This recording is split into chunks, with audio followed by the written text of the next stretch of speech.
It is true I am bald. Don't let this fool you whatsoever. Thank you. I'm honored to be here today. And what I really want to do is to start off with a task. And we're going to split the audience in half. I'm going to want this half to say the word to, and this half to say the word for. We're going to do this 3 times, so we're going to see how good you guys are at learning here. So when I say 1, 2, 3, go, this side will say 2, and then 4. We got it? All right, here we go. 1, 2, 3. 2, 4, 2, 4, 2, 4. Those are the best prepositions in the whole entire world. What? Prepositions? Is this a grammar talk? No, prepositions, meaning at, in, from. But the reason why this is so important is the fact that, thank you very much, is the fact that these 2 prepositions, this idea of to and for, defined me as a man, as a human, as a husband, as a dad. And it starts with this idea of the power of the question.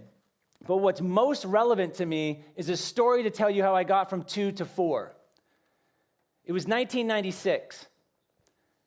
I was visiting my girlfriend at the time in a small city in Oregon. And we were walking, the sky was blue as could be. It was about 28 Celsius.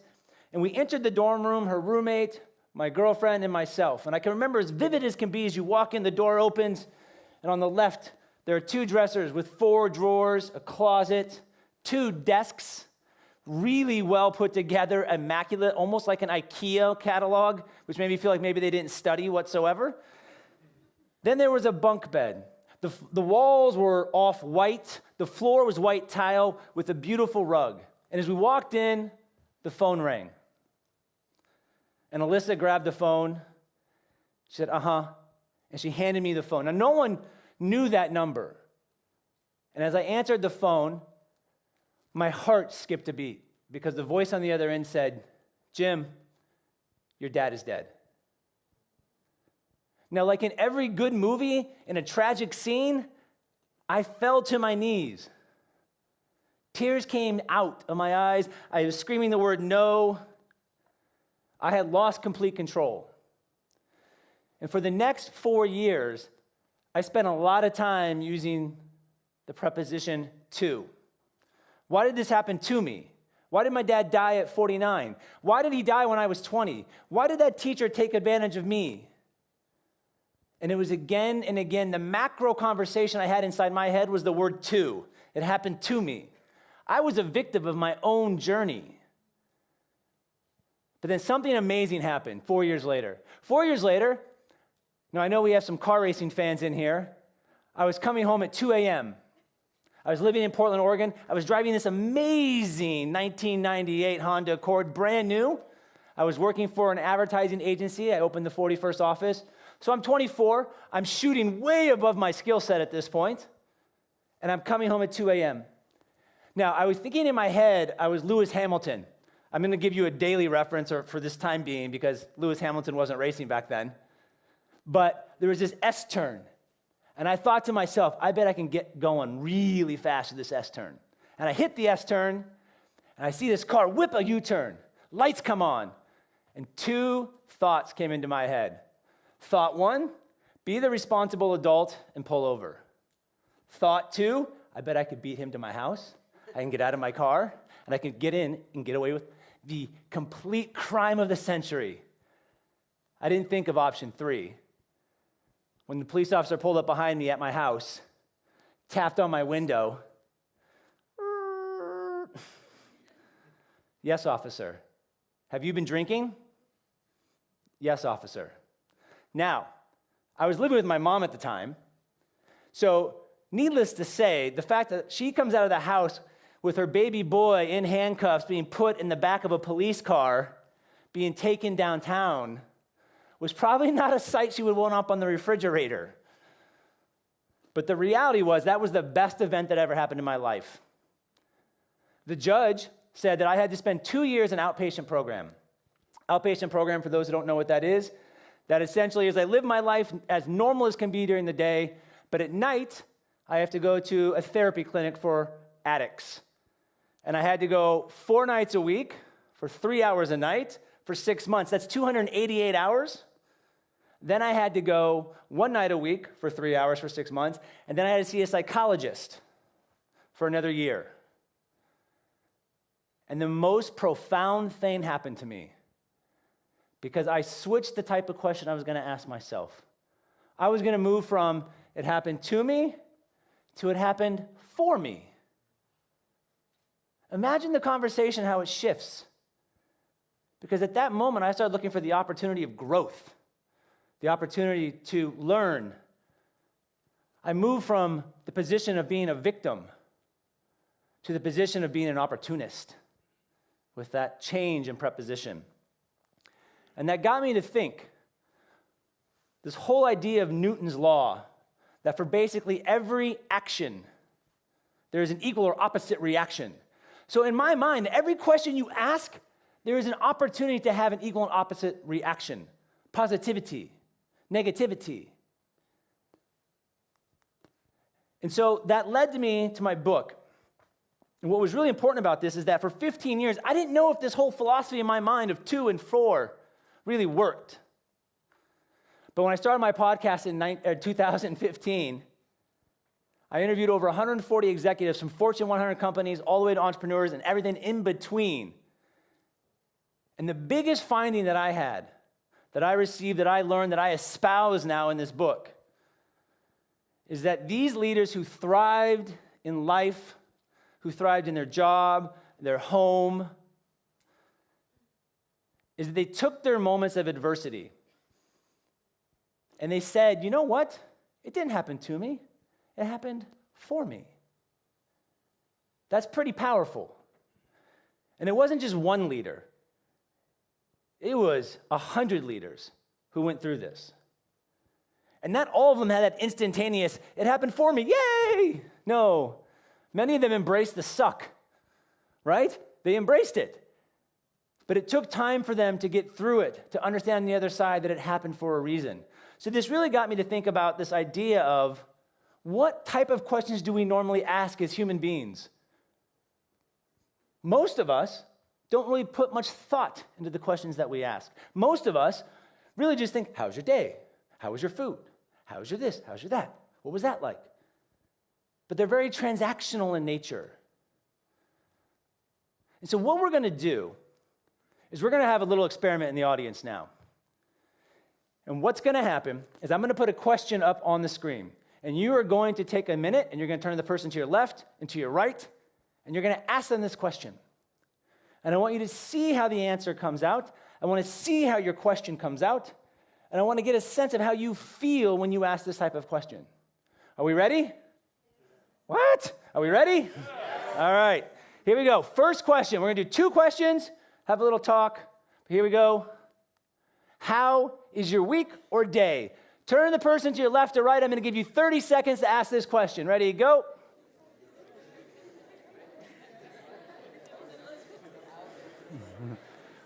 Week or day? Not both.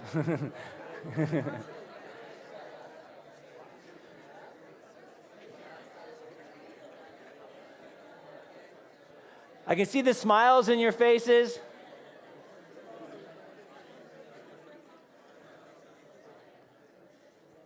All right.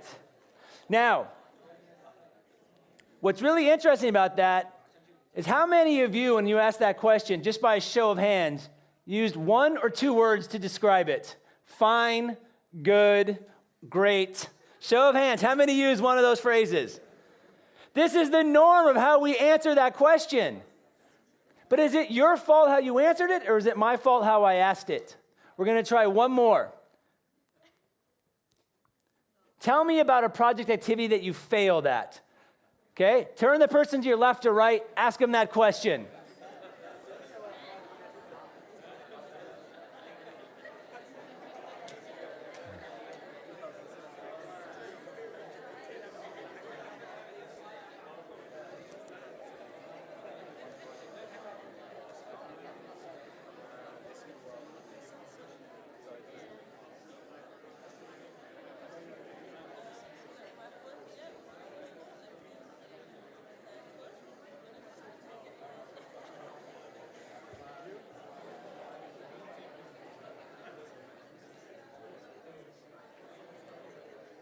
All right. So here's what's fascinating about that. What we just took part in is called the deficit approach to questions. So the first question is transactional in nature. We don't really care. It's something we'll say to somebody we pass on the road. How are you? How are you? Great, great, fine, fine. Right? You don't really care if they're fine. You're just asking because it's the polite thing to say. The second question is now the individual is searching for something negative, something deficit, something that takes away value. You see, in our life, for many of us, we have these conversations in our mind, and we have these conversations with people that we know. Because we're trying to search what's wrong with something. We live in a society where we think everything needs to be fixed because it's always broken. When you work in an organization, they bring in consultants. They say, what's wrong? Here's what's wrong. And I'm going to charge you $100,000 to fix what's wrong. But the reality is that if we keep asking what's wrong with stuff, or we keep having questions that don't matter, how are we actually really engaging as human beings? So that led me to the other idea of how might the landscape of the world change if we ask different questions. So we're going to do the same thing that we just did, but we're going to have two different questions, same concept. And here's what I really need you guys to do this time. I need you to be in touch with not only the way you ask the question, but I need you to be in touch with how the other person is responding to that question. You see, often in the world that we live in, we listen to talk. The person's saying something, but you're like, ooh, what am I going to say? What am I going to say? What am I going to say? What am I going to say? Right? We're not listening with intent. We're not focused on creating what's called micro moments of meaning. And so now we're going to try to create a micro moment of meaning by listening with intent, by clearing our mind. Are we ready? Yes. Thank you very much, Mohammed. Are we ready? Yes. All right, here we go. What was the best part of your day and or week? Go.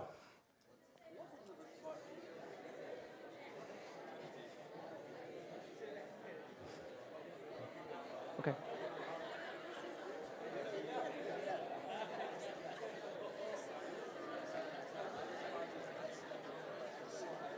Can you hear how the crowd is different? Can you hear how much louder it is? Can you hear how you're searching for a moment of excellence?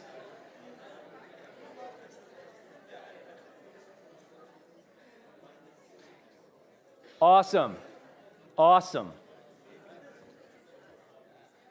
You see, what we're doing right now is we are searching for these moments that allow us to connect to a positive energy. We are searching for these moments that allow us to engage and interact with individuals in a way that does leave a fingerprint. We're going to ask one more question. And this one is a great question, because what I love about this question is when you ask it, the person usually lights up. So you better light up on this question. Tell me about a project or activity that you're really excited about. Here we go. Ready? Go.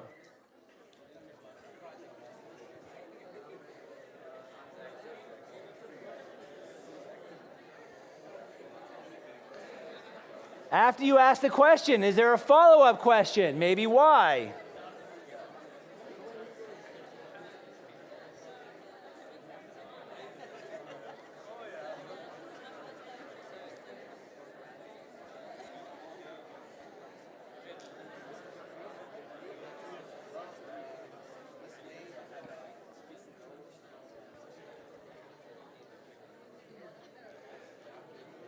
Awesome.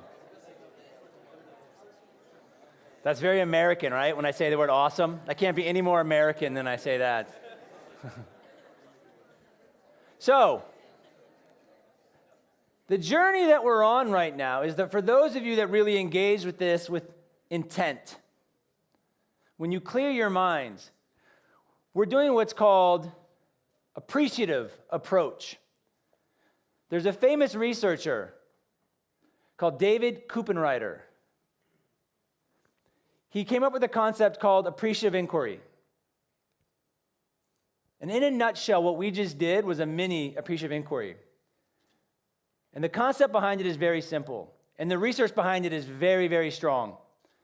That when we, as human beings, search for solutions in the past, and when we focus and ask questions from the past that are positive in nature, appreciative in nature, explorative by nature, when we bring those examples from the past and move them to the present and connect them to purpose for the future, innovation speeds up, collaboration speeds up, engagement is stronger, relationships are better. But this only really works if we have a learning mindset or a growth mindset. Now, the idea of growth mindset comes from Carol Dweck from Stanford University. And the concept is very simple. You're either fixed or you're growth. Fixed, you're not really open to new things. You like to take all the credit and displace all the blame. If you're growth, you love to learn, you love to fail, you love to explore when the opportunities are there, when the failure occurs, because it's not really failure, it's an opportunity. Often when we fall on our faces, we think it's a failure. The reality is that's the opportunity, that's the gift that you're given. That's the gift in the crucible. So as you go forward today, as we listen to these different talks, at the end of each conversation, ask yourself a question. What was it about this talk that gives me strength and life? What was it about this talk that I can use to move forward? Because when we sit in this auditorium today and we listen to these 7 other speakers, there's always an opportunity for growth, an opportunity to ask yourself a better question, an opportunity to connect to purpose. And on that note, thank you. Be bold, be brave, and always, always, always be you. Thank you.